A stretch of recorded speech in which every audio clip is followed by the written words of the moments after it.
오늘 보실 하나님 말씀 계속해서 여호수아 7장 1절로 9절까지 있는 말씀.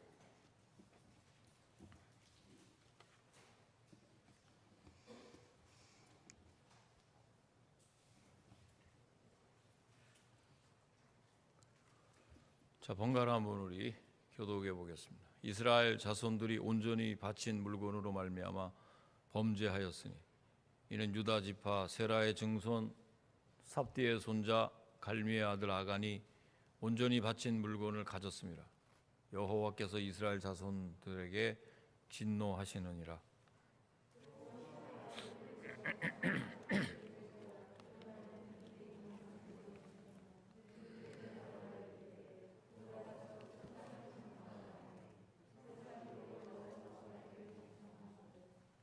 여호수아에게로 돌아와 그에게 이르되 백성을 다 올라가게 하지 말고 2-3천 명만 올라가서 아이를 치게 하소서. 그들은 소수이니 모든 백성을 그리로 보내어 수고롭게 하지 마소서 하므로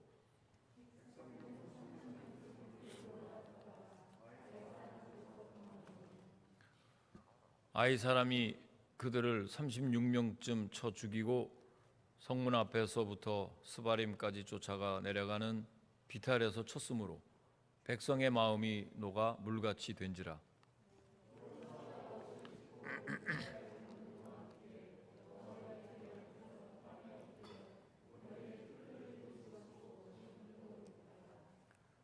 이르되 슬프도소이다. 주 여호와여, 어찌하여 이 백성을 인도하여 요단을 건너게 하시고 우리를 아모리 사람의 손에 넘겨 멸망시키려 하셨나이까.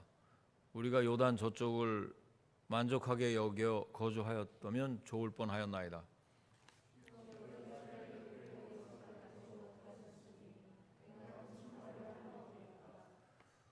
가나안 사람과 이 땅의 모든 사람들이 듣고 우리를 둘러싸고 우리 이름을 세상에서 끊으리니 주의 크신 이름을 위하여 어떻게 하시려 하나이까 하니.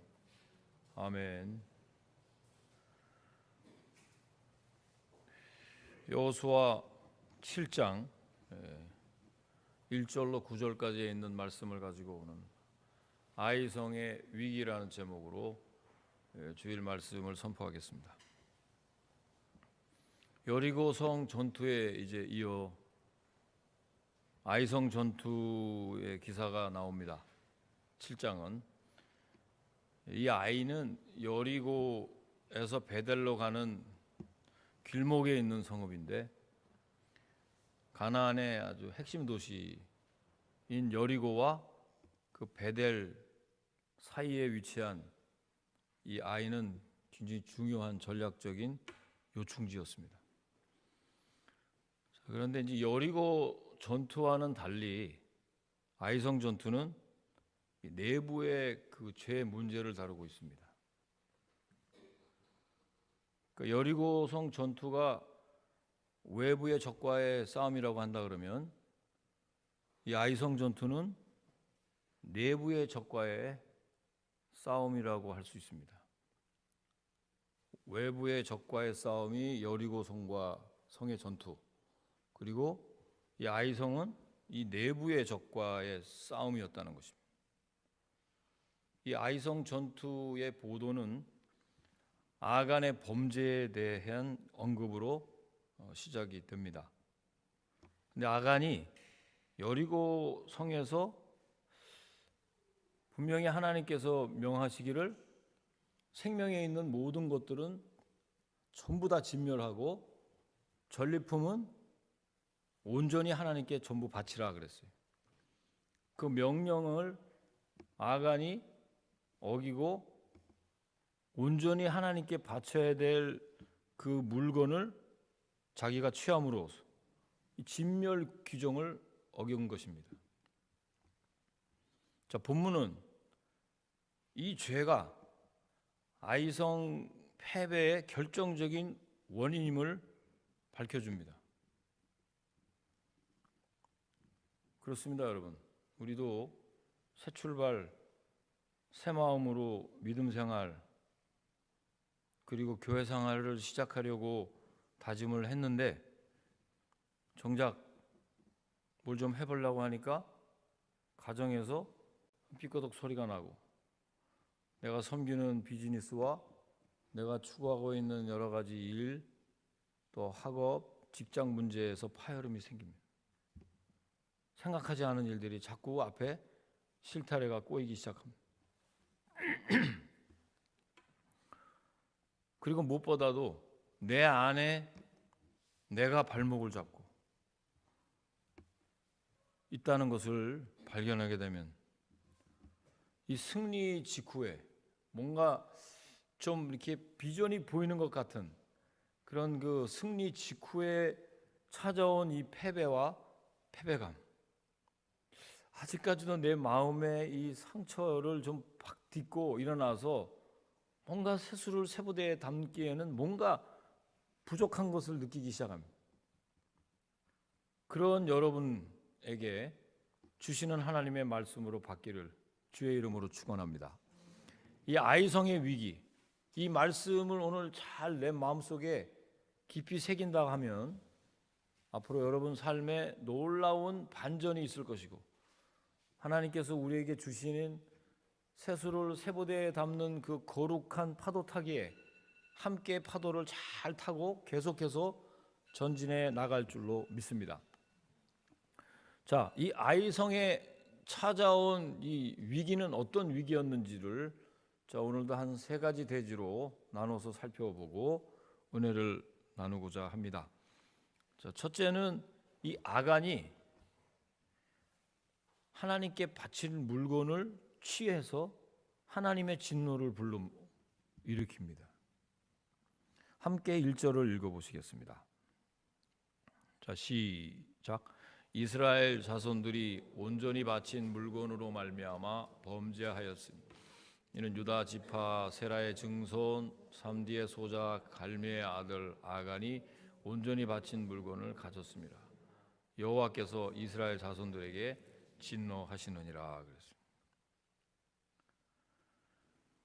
여리고를 점령했던 가운데 하나님 명령을 어기고 이 물건을 몰래 훔친 아간 한 사람 때문에 공동체가 위기를 맞게 됩니다. 그런데 여기서 생각해 볼 것이 있습니다. 아니, 한 사람인 아간의 범죄 때문에 이스라엘 전 공동체가 물건을 취한 것처럼 꼭 하나님께서 진노를 하셔야 되나 생각하지 않을 수가 없습니다. 동의하십니까, 여러분? 우리 교회도, 우리 가정도 어느 한 사람이 좀 실수를 하거나 좀 불신앙적으로 산다든가 그것이 어떤 그렇게 큰 영향력을 끼친다고 전체에 그냥 연대 책임을 갖고 꼭 벌을 주셔야 되나 생각하지 않을 수 없어요. 왜 그렇게만 하셨을까? 그 이유가 있을까?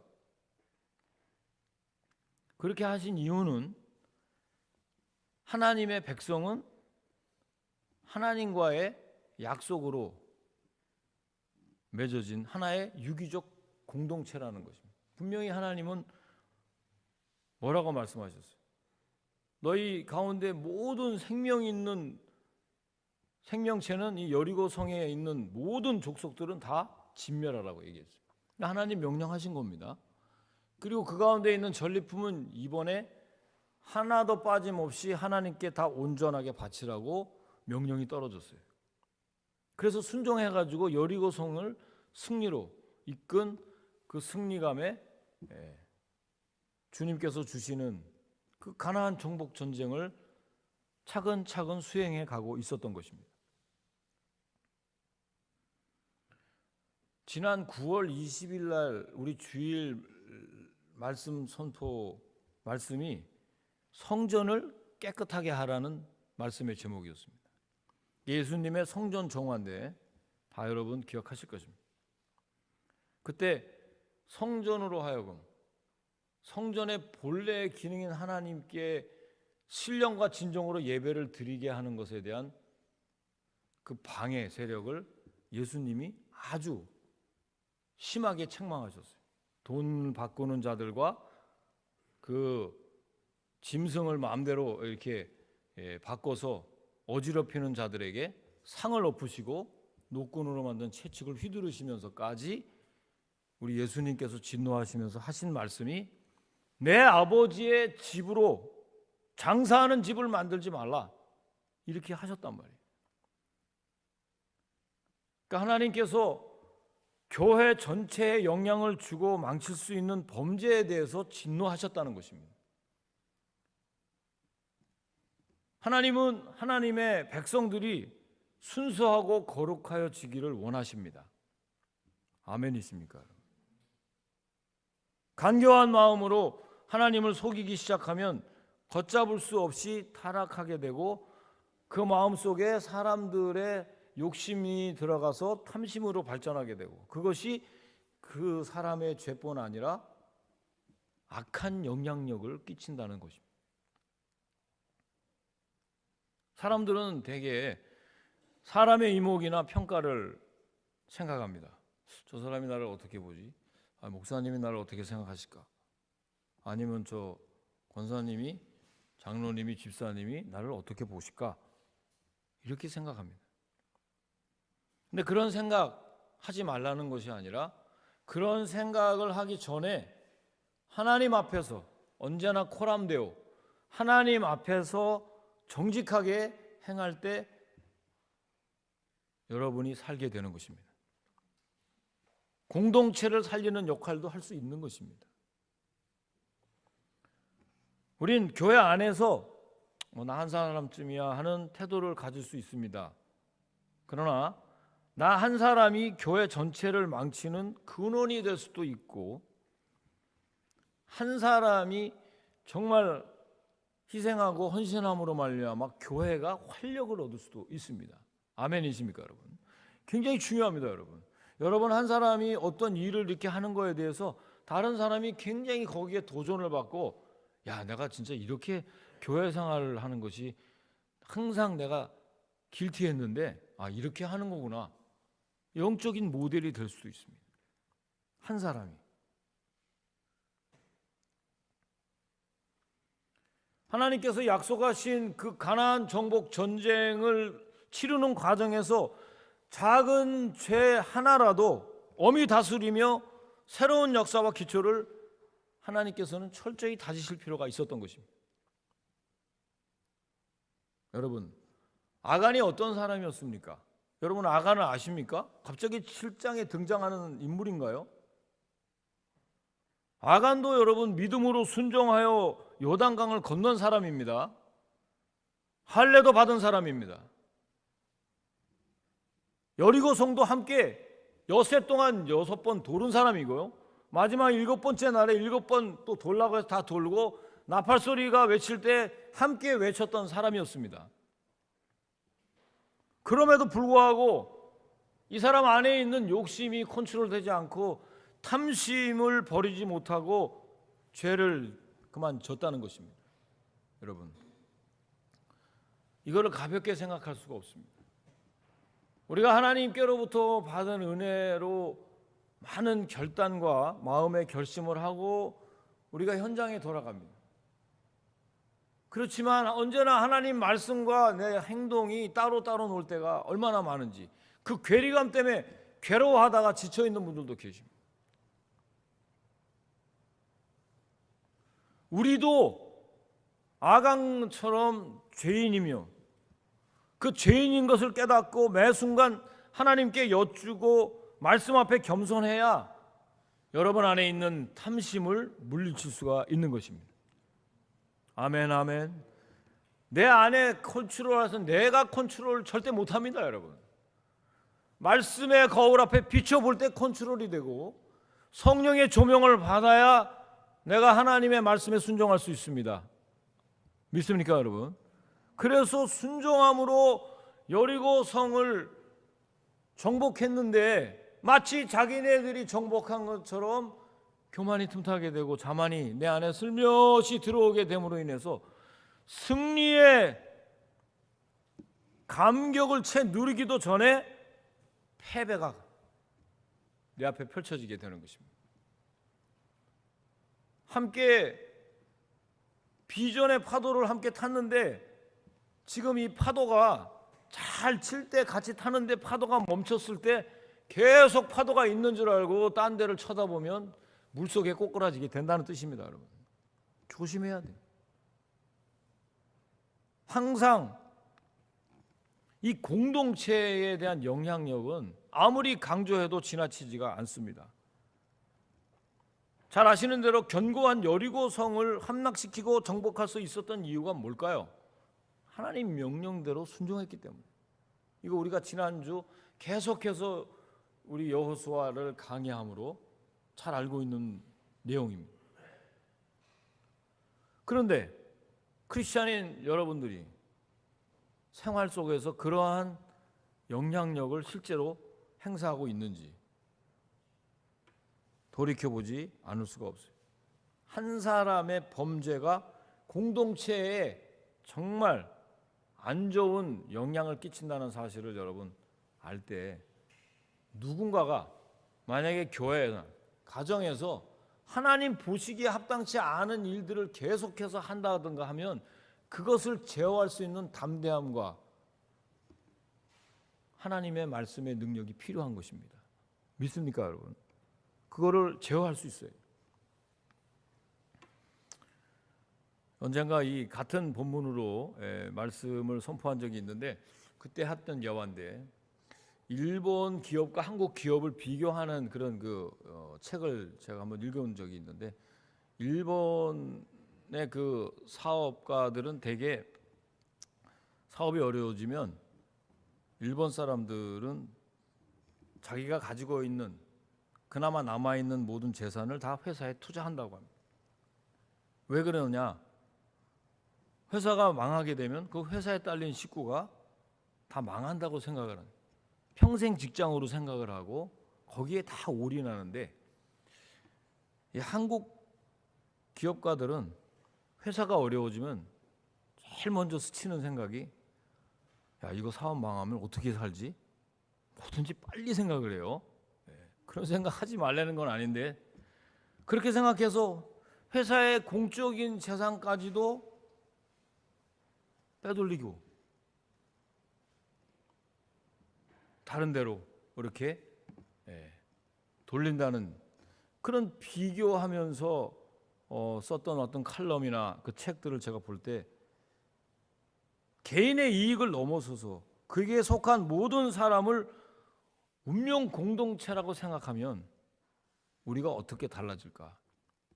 한번 요즘에 우리가 재택도 하고 또 코비드-19으로 인해서 모든 식구들이나 이런 분들이 이렇게 모여서 또 이렇게 같이 살고 또 뭐 떨어져 있는 사람도 있습니다만은, 특히 우리가 이렇게 주일마다 모이고 수요 예배도 모이고 또 새벽 예배도 모입니다만은, 여러분 한 사람의 헌신과 그 다음에 노력이 하나님이 기뻐하시고 하나님의 진노를 잘못하면 불러올 수 있다는 사실을 항상 경계하고 깨달으시길 주의 이름으로 축원합니다.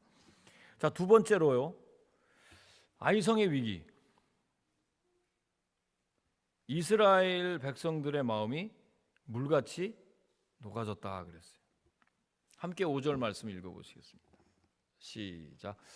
아이 사람이 그들을 36명쯤 쳐 죽이고 성문 앞에서부터 스바림까지 쫓아가 내려가는 비탈에서 쳤으므로 백성의 마음이 녹아 물같이 된지라 그랬어요. 자, 이어지는 내용입니다. 아이성 전투 과정인데, 자, 여호수아는 이번에도 예전처럼 똑같이 정탐꾼을 아이의 성에 보냈어요. 그리고 돌아온 정탐꾼들이 뭐라고 얘기를 했느냐면, 백성들이 다 올라갈 거 없고요, 한 2-3천 명만 보내면 아이성을 점령할 수 있겠다, 이렇게 보고를 합니다. 이게 3절에 나오는데, 여호수아가 이 제안을 받아들여서 3천 명의 군사를 파병했는데, 예상과 달리 싸움에서 대패를 해버립니다. 36명의 병사까지 잃어버려요. 목숨을 잃는 그런 참사가 일어났습니다. 자, 여리고 성의 승리 이후에 여호수아와 이스라엘 백성이 가나안 정복 전쟁에서 처음이자 마지막으로 진 전쟁이 바로 이 유일한 아이성 전투라는 거 여러분 아십니까? 다른 전쟁에서 진 적이 어디 있어요? 이로 인해서 이스라엘 백성이 지금 마음이 녹아서 물같이 됐다는 말씀이 나오는데, 자, 지도자인 여호수아는 극심한 좌절을 지금 겪게 되고, 그러니까 이제는 거꾸로 이스라엘 백성들이 가나안 거민과 같이 입장이 바뀌어버린 것입니다. 앞에서는 뭐라 그랬죠? 가나안 족속들의 마음이 물같이 녹아내렸어요. 하나님이 이스라엘 백성들의 손에 다 붙여줘서 그 소식과 그런 소문을 듣고 간담이 선을 해서 완전히 마음이 녹아 물같이 된 것이 가나안 거민이었는데, 이 하나님이 함께 하시지 않고 하나님이 거꾸로 이스라엘에 반대되는 쪽에 서니까 어떻게 돼요? 그 마음에 녹아서 물같이 된 거예요. 사랑하는 성도 여러분, 여러분 마음이 지금 굉장히 불안하십니까? 여러 가지 일들을 앞에 놓고 위기감을 느끼고 계십니까?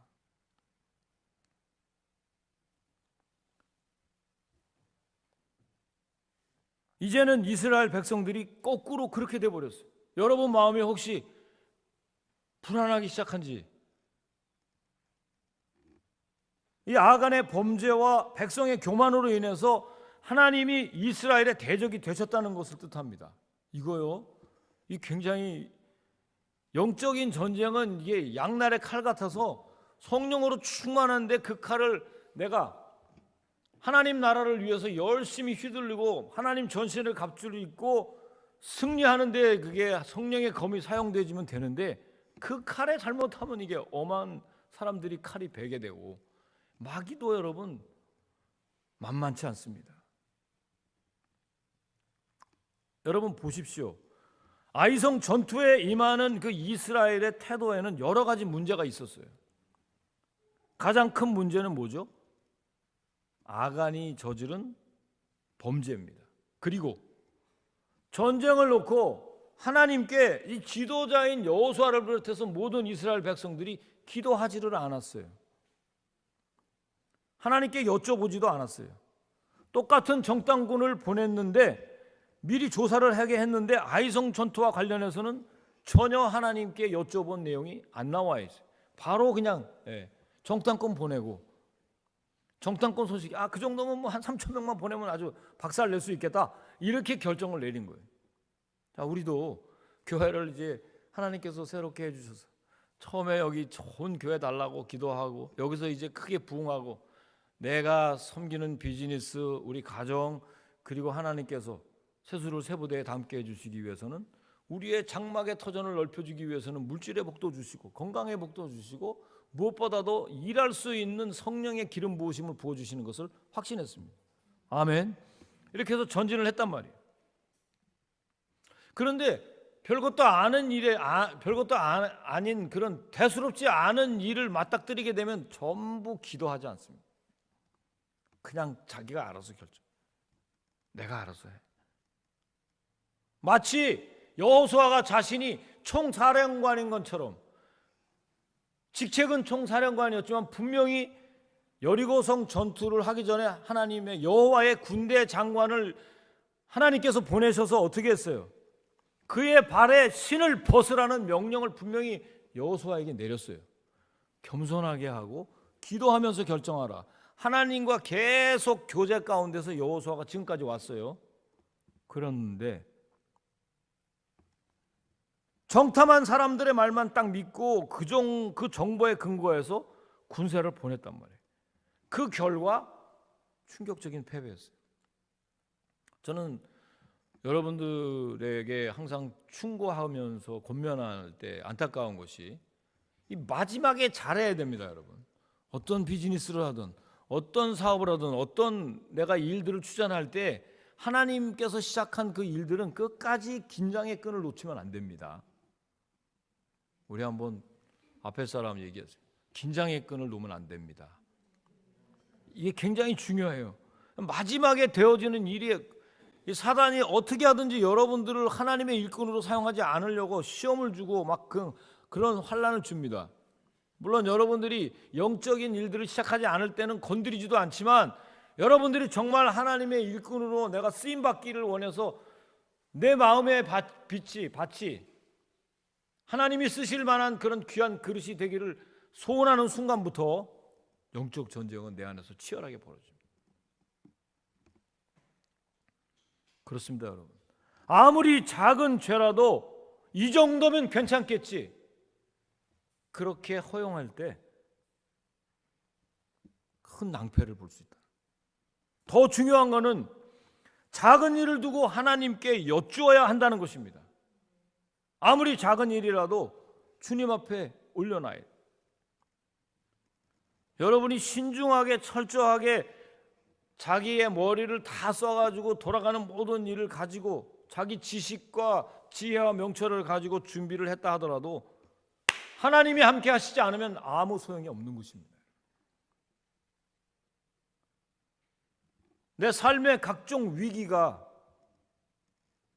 내게 오게 되고 그 위기에 대처하는 능력이 현저히 떨어지게 됩니다. 그래서 내 마음이 녹아서 내려갖고 물과 같이 돼요. 계속 불안합니다. 무슨 일을 하든지 이게 하나님 뜻인지 아닌지 이게 하나님께 안 물어보고 시작한 일이기 때문에 잘 탔는데 파도 타기를 잘 했는데 계속 가야 되는데 안 가는데 이상하네 계속 자기 생각으로 자기 지혜와 자기 꾀만 계속 씁니다. 사랑하는 성도 여러분, 이스라엘이 마음이 물같이 녹아진 것은 하나님 말씀에 순종하고 무엇이든지 하나님께 여쭈어보는 하나님과의 끊임없는 교제를 통해서 전진해 나가는 것과 갑자기 이제 큰일은 하나님께 다 기도를 하고 시작을 해서 잘 시작은 했는데 끝에 자그마한 일들은 다 내가 알아서 하다 보니까 완전히 내 삶의 국면이 전환돼 버린 거지. 내 마음이 거꾸로 가나안 거민과 같이 되지 않았는지 살펴보시고 점검하시고 다시 회복하시기를 주의 이름으로 축원합니다. 하나님 나라로 바꿔야 되는 거예요. 작은 죄도 허용하지 말아야 되지만 작은 일도 기도해야 됩니다. 우리 한번 옆에 사람 앞에 사람 작은 일도 기도하십시다. 작은 일도 기도하십시다. 자, 세 번째로 위기 때 하나님께 나아가야 합니다. 함께 6절 말씀 읽어봅니다. 시작. 여호수아가 옷을 찢고 이스라엘 장로들과 함께 여호와의 궤 앞에서 땅에 엎드려 머리에 티크를 뒤집어 쓰고 저물도록 있다가 자, 지금까지 하나님의 크신 능력으로 이 자리까지 왔는데 이게 어찌된 일입니까? 지도자인 여호수아가 너무 황당해가지고 너무 큰 실망하는 모습이 지금 나옵니다. 여호수아의 기도 속에 나타난 그 큰 실망감이 7절에 가보면 또 9절에 가보면 아주 잘 표현이 되어 있습니다. 7절에 보니까 이르되 슬프도소이다. 주 여호와여 어찌하여 이 백성을 인도하여 요단을 건너게 하시고 우리를 아모리 사람의 손에 넘겨 멸망시키려 하셨나이까? 우리가 요단 저쪽을 만족하게 여겨 거주하였다면 좋을 뻔하였나이다.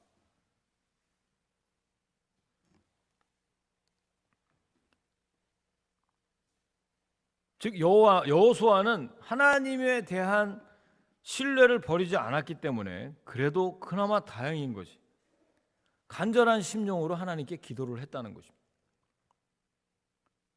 너무나 형편없이 작은 규모의 아이성 전투에서 실패를 했으니까 한번 생각해 보십시오. 여러분, 이 작은 일에 우리가 코가 깨지면 무력해집니다, 여러분. 야, 이래가지고 가나안 정복 전쟁 할 수 있겠나? 야, 이거 가지고 쑥대밭이 되고, 야, 이거 가지고 되겠나? 하는 생각이 내 마음속에 딱 스치게 되면요, 무엇이든지 자신감이 떨어져. 그래서 여호수아는 옷을 찢고 재를 뒤집어 쓰고 장로들과 함께 언약궤 앞에 엎드렸습니다, 여러분. 근데 여기서 중요한 것이 있어요. 이렇게 돌이킬 수 없는 실수 앞에, 실패 앞에서 이 여호수아가 늘 습관처럼 해왔던 경건의 습관이 나오게 되는 것입니다. 여러분, 저는요, 우리 교우들 중에서 이런 어떤 무력감이나 탈진 상태에 있을 때 기도하는 분들을 별로 못 봤어요. 아예 기도를 못해. 힘들으니까. 더 멀리 갑니다. 난 아무래도 하나님이 덜 사랑하시는 것 같아. 우리 가정에는 뭐 그렇게까지 역사 안 하시는 것 같아 하는 섭섭한 마음이 내 안에 들어가게. 이거 아닌가 보다. 우리는 점점 멀리 갑니다. 경건도 습관이 되어야 하나님께 조그마한 일이라도 어려운 일이 생기면 기도하게 되는 거죠. 무슨 일을 당할 때 기도 부탁도 하게 되고, 공예배에 더욱 열심히 참석도 하게 되고, 아무리 마음을 담대히 하고 내가 너와 함께 있겠다는 말씀을 받고 떠난 여호수아라도 지금 뭐라고 얘기합니까? 7절에 보니까 어찌하여, 어찌하여를 계속 외칩니다, 여러분. 말씀 듣고 또 들어도 가정에 우환이 일어나고 사업이 어려워지면 어찌하여, 이게 무슨 뜻일까요? 어찌하여 망하게 하려고 요단강을 건너게 하셨습니까? 여호수아가 말했어요. 우리도 이럴 때 차라리 하나님을 안 믿었으면, 예수를 안 믿었으면 그냥 뭐래도 막 그냥 담대하게 할 텐데 이러지도 저러지도 못하고 이게 뭐지? 여러분, 끝없이 원망이 나옵니다. 여호수아도. 하나님 제일 싫어하는 말이 뭔지 여러분 아십니까? 어찌하여. 네? 어찌하여가 하나님이 제일 싫어하는 얘기. 뭐가 어찌하여? 어찌하여, 여러분, 어찌하여 하나님이 틀렸다는 뜻 아닙니까? 그 얘기는 어찌하여는 이 여호수아도 얘기하는 게 하나님 틀렸다는 얘기예요. 나보고 마음을 강하게 하고 담대하라 그래서 가나안 정복 전쟁을 치르고 있는데, 여리고 전쟁 끝나고 나서 저 조그마한 아이성 전투에 이렇게 묵사발라고 이렇게 힘들게 만들어요. 어찌하여 이 백성을 인도하여 요단강을 건너게 하시. 모세나 다를 거 하나도 없어요. 이 말씀을 묵상하면서 조금 만족을 저는 했어요. 내가 그래도 불평하고 원망하는 때 하나님이 이해하시겠다. 이해 못합니다. 저도 어찌하여 되게 많이 씁니다. 어찌하여. 리를렉으로 오게 하셔서 어찌하여 이 사람들을 데리고 어찌하여 요단강을 건너고 어떻게 여리고를 정복하고. 그런데 한번 여러분 생각해 보십시오. 저도 목회하기 어려울 때 왜 목사가 돼가지고 하는 생각이 저절로 들 때도 있습니다. 전도사님은 그런 생각도 드실 때도 있고, 집사님도 그런 생각 들 때도 있고, 권사님도 그럴 때가 있어요. 어떻게 해서 여기까지 왔는지. 힘든 일을 만날 때마다 습관처럼 파고드는 생각과 말은 어떤 것입니까, 여러분? 하나님이 안 계신 것 같아요. 어찌하여? 점점 멀리 갑니다.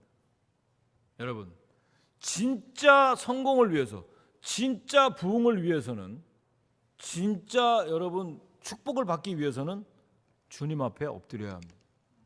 아멘이십니까, 여러분? 하나님은 그걸 원하시는 거예요. 여리고성을 사실은 누가 무너뜨렸습니까? 사실은 교만할 근거조차 없는 사람들이에요. 하나님이 다 무너뜨렸어요. 자기네는 도운 것밖에 없잖아요. 근데 여리고성을 마치 자기네들이 완전히 정복해서 승승장구한 것처럼 승리의 돛이 되어버리는 바람에 아이성에 그만 가벼운 생각으로 일을 그르쳤다는 거죠. 그 작은 것들이, 여러분, 사탄은요 하나님께 절대로 이길 수가 없습니다. 작은 것을 통해서, 여러분의 아킬레스를 통해서 살며시 들어온다는 거예요. 동의하십니까, 여러분? 그때 자칫 잘못하면 그것으로 말미암아 갑자기 탈진 상태가 일어나요. 번아웃 된단 말이에요. 진짜 성공하시기를 바라십니까, 여러분? 아멘. 우리가 진짜 부흥하기를 바라시는 줄로 믿습니다. 그러려면 우리가 계속해서 주님과 끊임없이 교제해야 될 줄로 믿습니다. 작은 일에도, 아주 소소한 일에도 하나님께 이 일을 어떻게 하면 좋겠습니까? 내려놓을 때 하나님 마음에 합한 것입니다. 바라기는 여러분들이 이 아이성의 위기를 통해서 진정한 축복이 무엇인가를 깊이 생각하셔서 지금 가고 있는 이런 영적인 그런 그 일들을 긴장의 끈을 놓치지 말고 항상 하나님과 함께 동행하시는 그런 거룩한 축복, 크고 작은 일에 항상 하나님과 함께 하시는 우리 신일교회가 되시기를, 또 신일교회 교우들이 되시기를 주님의 이름으로 간절히 축복을 드립니다. 기도하시겠습니다.